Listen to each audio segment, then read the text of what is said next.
I, 27, female, just got engaged to my longtime boyfriend, Jonathan, and I couldn't be happier about it. I told my parents last week, and even though they did sound happy and even congratulated me, I could feel that something was off. But I didn't think much of it. Yesterday, they called to tell me that they would only be able to attend for an hour at most. And on top of that, insisted that I get married in secret and hide the fact that I'm getting married from everyone. I couldn't even believe what they were asking me to do until they mentioned the reason. My sister, my younger sister Kelly, 24, female, is a brat. I know people usually say this about their sisters when they're kids, but we're both grown ups and she's still a spoiled brat. We haven't spoken to each other for the last 3 years. She could never stand anyone else being the center of attention, even for a second. And my parents did nothing to discourage her attention seeking tendencies. I finally cut her off when, on my 25th birthday, she got drunk and caused a scene in front of all my friends. I could have not invited her, but my parents talked me into it, and it was easier to give in than argue with them. She screamed in my face about how I was a loser and always will be and will never compare to her in front of all my friends, and would have even thrown her drink in my face, but my friends managed to stop her somehow. That was the last time we spoke before I blocked her from all my socials and went no contact with her. My parents weren't happy about it, but I couldn't help it anymore. I just couldn't take it anymore. I spent my entire childhood trying to make people take notice of me as well, but Kelly would somehow always make sure that that never happened. And I was done living in her shadow. I'd already moved out of my parents' house, so it was easy to cut her off, and that was the last I heard from her. My parents tried to get me to attend her wedding last year, but I wasn't interested at all. And thank goodness that I didn't go, since the guy she was marrying, who was supposed to be the love of her life, was my high school boyfriend. He dumped me one night before prom because Kelly had asked him out. She pretended to be all innocent, but I knew the truth. I cried for hours over that. That's how much Kelly despised me. But yeah, that was Kelly. And now she just got divorced because her husband has been cheating on her with his secretary for almost 3 months now. It's all hush hush now, but eventually people are going to find out. She had an extravagant wedding, which my parents paid for, by the way, something they're definitely not going to do for me. Now, my parents want me to keep my wedding low key since they don't want my sister's peace to be disturbed at such a difficult time in her life. My dad even refused to walk me down the aisle since he wanted to be there for Kelly and suggested that I postpone the wedding. I couldn't even believe what they were asking of me, and I still can't. They just kept going on about how I should keep my wedding a secret for Kelly's sake and try not to make a big deal out of it to not hurt her. I was speechless, so I just hung up without saying a word. Honestly, I didn't even have anything to say to them. I guess I should have known that when it came down to it, my parents were always going to pick Kelly over me. I just found it a little difficult to believe that my parents are refusing to be there for me on what's supposed to be the happiest day of my life. It has been a few days since I talked to my parents, and they've been texting and calling me nonstop to try and get me to stop sending out the wedding invitations to our relatives, because then my sister would certainly find out about my wedding, and they didn't want her to feel hurt. I finally broke down and I called them back to let them know that they weren't invited to my wedding either. I told them that I was done being the second choice for them always and that I no longer want them to be involved in my life anymore. Needless to say, they didn't take this kindly, and my mom began to list all the things that they'd done for me to remind me that I owe them so much. So I reminded her that they'd done the bare minimum for me while going above and beyond for Kelly every time. They never cared and never will care about me as much as Kelly. And I finally get that now. I told them that no matter what, I'll still be sending out the invites to all our relatives in a few days, and there's nothing they can say or do to stop me. The argument got insanely heated from that point onwards, and my parents went on to say the worst thing about me and how they were right to support Kelly since I was a waste of time and money, and they should have kicked me out in high school itself when I tried to steal Kelly's boyfriend. Yeah, that's the story that Kelly told them. They told me that they'll make sure that people know what an awful person I am and how I'm trying to rub my wedding in my sister's face. Basically, they assured me that they're going to make sure that nobody attends my wedding if that's what it takes. Did I go too far? AITA for uninviting them? Their reaction was horrible, but they are my parents. Update 1. It's been a few days since I spoke to my parents, and this morning I found a text from Kelly asking to meet me. Obviously, I'm very suspicious about what this means since we haven't spoken for 3 days now, and this is a really weird time for her to text. I texted her back saying that I was really busy and couldn't meet her, and that whatever she needed to say could be said to me through text. But she's not ready to do that and is insisting that we meet. So now I'm really confused. Update 2. Okay, so I did meet her. I know most people advise me not to, but I just couldn't. And I'm kind of glad that I went to meet her. She's changed a lot. Like, really, she started off by apologizing to me, and I knew for a fact that she meant it because I could see tears in her eyes. She said that she was really and truly sorry for everything that she'd done to me so far, and that she wished she could take all of it back. It was kind of weird since I'd never expected that I would ever hear any of this from Kelly, of all people. And on top of that, I also learned a lot about my parents. Apparently, they were the ones who had drilled it into my sister's head that she would always have to try and outshine me in every possible way if she wanted to be their favorite. She said that this was in no way an excuse for what she'd done, but just an explanation. And truly, that did explain a lot of things. Like it was my parents who told her that the boy I was dating was too good to be with someone like me, and he deserved someone better like her, which is why she went after him in the first place. I was shattered to learn that I'd been blaming my sister for everything that had gone wrong between me and my parents, but it was actually the other way around. It was my parents who had ruined not only my self-esteem as a kid, but also ruined what could have been a healthy relationship between my sister and me. Both of us ended up crying at the cafe, and it was a little embarrassing, but totally worth it. We ended up hugging it out, and what's more is that now she's a bridesmaid too. She was super grateful since that would really help her take her mind off the divorce and everything else.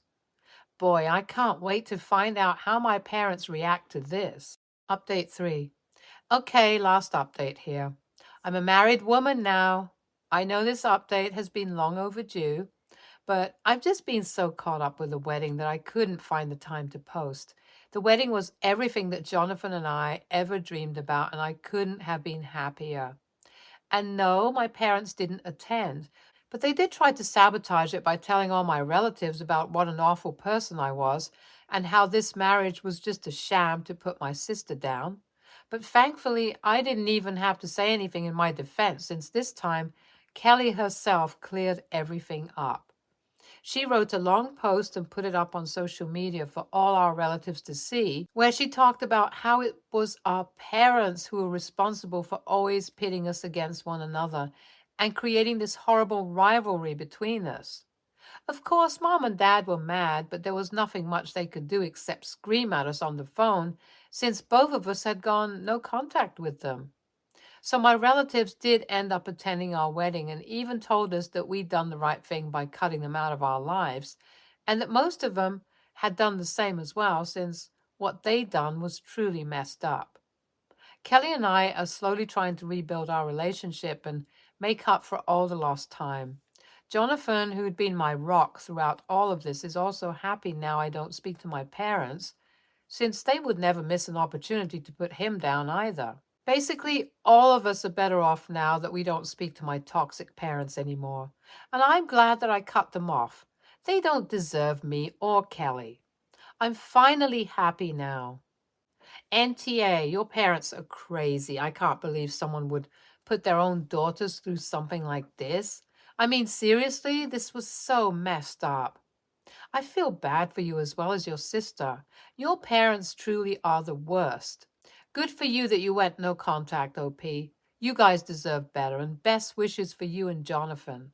Gosh, that was something. I remember one of my friend's parents was also constantly pitting her and her brother against each other. Even they ended up cutting the parents out of their lives. This should teach all such messed up people a lesson. You simply do not make your children compete. They're the AH. NTA, I hope you and Kelly are happy now, OP. You guys should also try therapy to undo God knows how many years of trauma. And best of luck to you and Jonathan as well. Sending lots of love. Next story. I, 38, female, have 3 kids, 15 female, 13 male, and 9 male. With my husband, 38 male. Both my side and my husband's side of the family live close, so we see each other all the time. On my side of the family, we get together every Friday at either my house or one of my siblings' houses for pizza. This past weekend, I was the one hosting pizza night. Our 13-year-old has his friends over that night, which sometimes happens on these nights, and there hasn't been an issue before this. My son's baseball teammates were over. One of his friends, Carson, got diagnosed as autistic a few months ago. This isn't particularly surprising as something was always different with him. He's still a popular, smart boy, but it all made sense when he was diagnosed.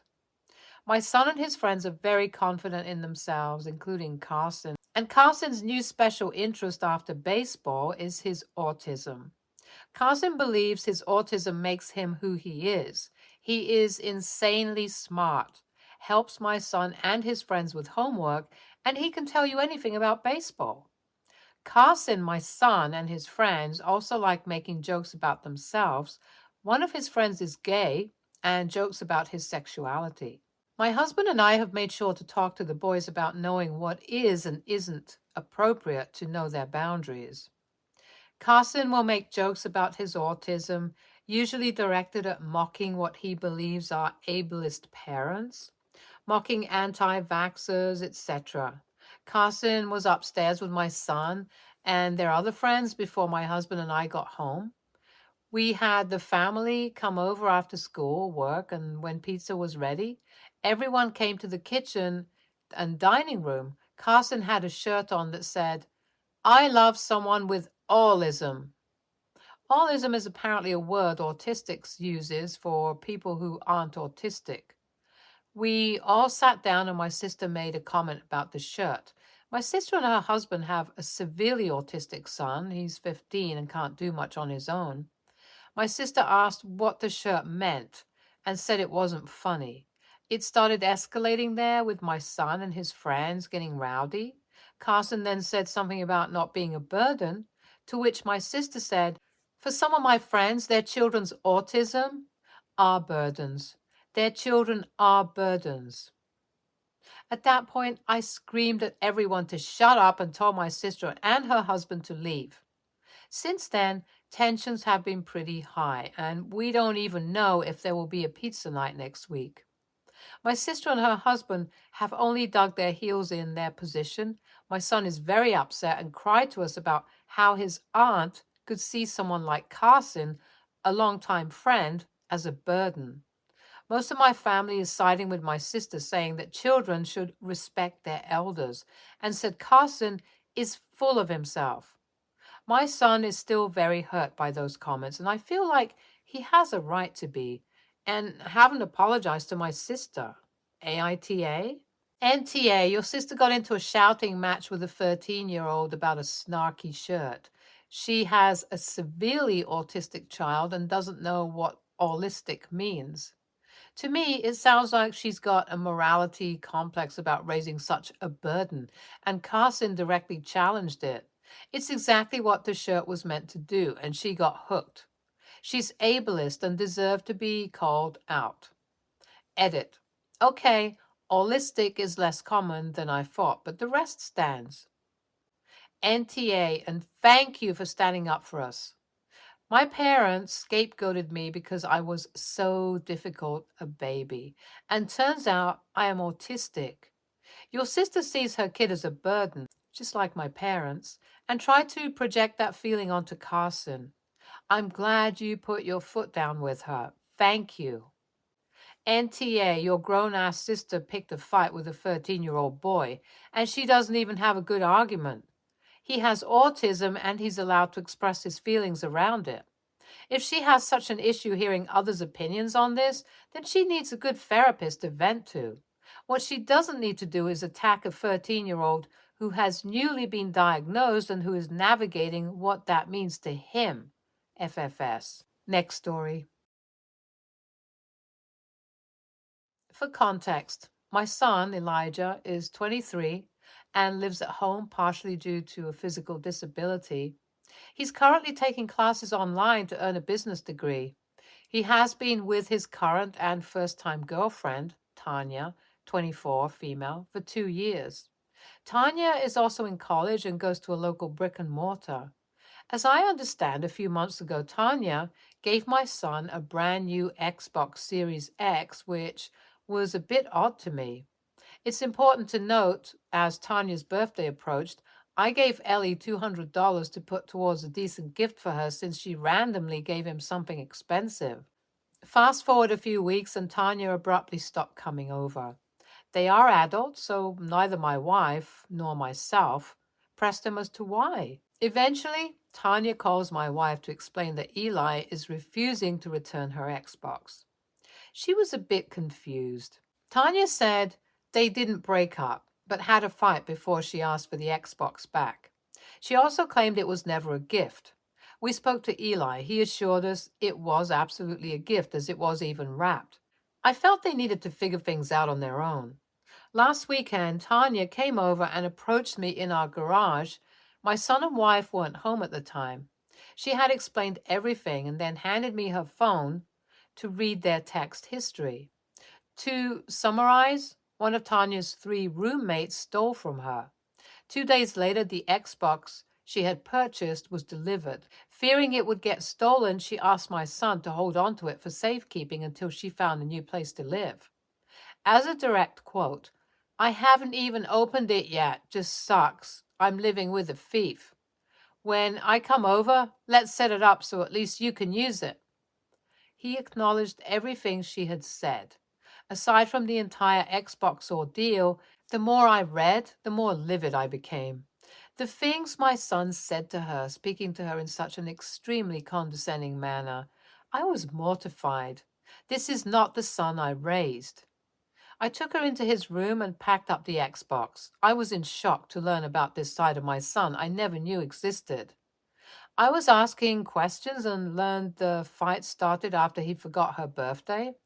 Days later, she was very hurt and confronted him. In return, he tossed her a wrinkled up shirt that had a $10 price tag on it. She did so much for his birthday, helped his mom decorate, and threw him a party. They arrived home a few hours after she left. He just stepped over the threshold and I went off on him. It's not like I can discipline him anymore, but I damn sure wanted him to feel shame and guilt for his appalling behavior. He kept saying that I didn't understand. She's only telling her side. When I informed him the Xbox was gone, he completely threw a 5-year-old tantrum. He called me a fucktard and said I had no business getting involved in his personal relationship. His mother agreed with him and asked what happened to them figuring things out on their own.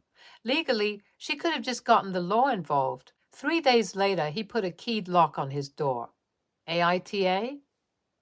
NTA, you did the right thing. Your son attempted to steal from his girlfriend while living under your roof. He is in no place to call you names or throw a tantrum. She was rightfully upset. Your son is in the wrong.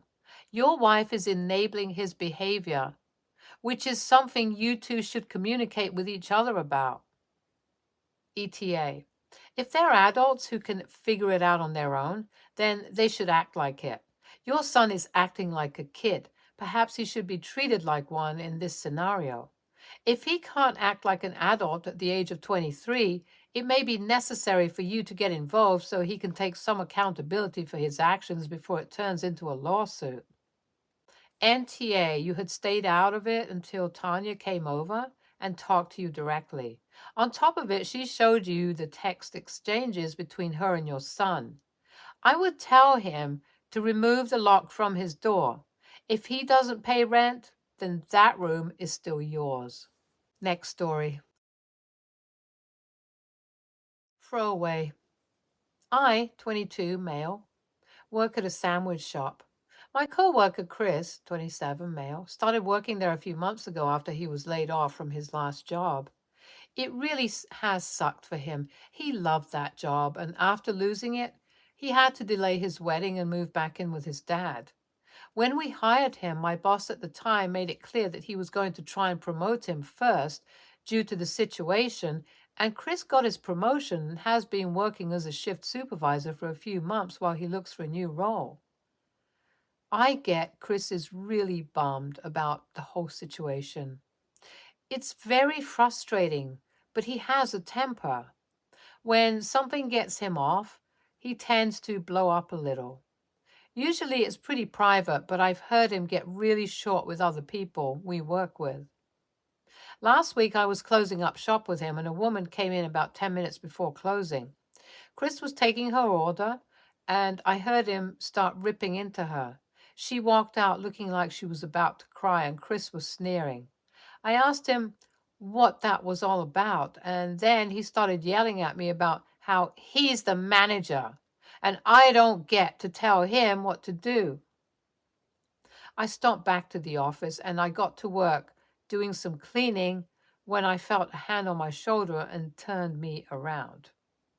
He got in my face and said, "You should understand me. I'm serious. Don't ever tell me how to do my job." I told him firmly that he needed to get his hands off of me or I would call the cops, and immediately he softened up. And the whole rest of our shift, he was apologizing and we were talking. He really seemed sincere, but the fact that he put his hand on me crossed the line. As soon as I left, I called our general manager and told him what happened. Over the next few days, I noticed Chris was not on the schedule. Yesterday morning, I came in to find out they came very close to firing Chris altogether, but ended up just demoting him to part-time. While what he did wasn't really excusable, I sort of feel like a jerk because of his situation and the fact that he apologized to me. Even so, I wanted to feel safe at work, and when he put his hand on me and got in my face, I didn't. Did I go too far? NTA. To be fair, yelling at a customer to the point she starts crying for seemingly no reason, honestly, what could she have said to warrant that, is enough to cut back the hours. Him touching you just put it over the top. I am sure they reviewed the tape or spoke to him before they made their decision. It's not your fault, and if he wants to keep a job, he has to be nicer. NTA, he abused a customer and then committed an assault on you. He's not mature or stable enough for any type of management or supervisory position, and frankly, your boss should have fired him. He's a major risk. He needs to grow up and get his anger issues under control. Frankly, you should have called the cops on him, but I understand why you didn't.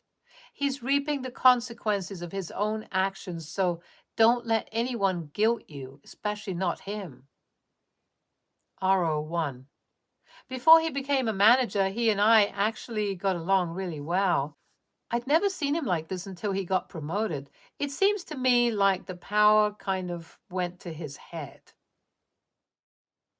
Stay tuned for more stories from our girl relationships.